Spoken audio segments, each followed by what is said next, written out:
Are you ready for me, Internet? I'm going to give it to you in my best NPR voice. Dread is a fast-paced, easy-to-play collaborative storytelling game. If you're coming to Dread with a theater background, it might be helpful to think of a game of Dread as long-form improv. One person, known as the host, is telling a story in which you are playing a character. If you're coming to Dread from a role-playing background, you can think of the game as the simplest form of Dungeons & Dragons possible. Instead of a complicated character sheet filled with item lists and performance stats, players are only asked to answer 10 to 14 questions to establish their character. And instead of rolling dice and doing math to determine your character's success when performing a difficult task, you will pull blocks from a Jenga tower. If you successfully pull your blocks and restack, you succeed.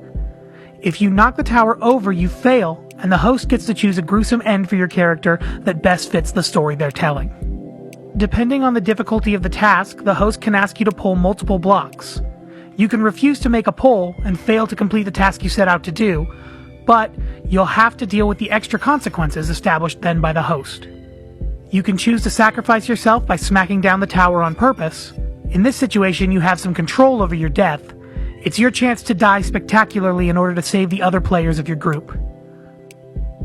After the tower collapses, it is rebuilt, minus 3 blocks for every player that has died or has left the game. We often have players pull 3 blocks before we even begin a game to add a little tension from the start. When playing Dread, your goal shouldn't be to survive the game at all costs. Rather, you should be trying to tell the best story possible. Keeping that in mind, you can use Dread to tell some wicked stories. And it's easy enough that anybody can play, even friends and family who wouldn't normally be into role-playing games.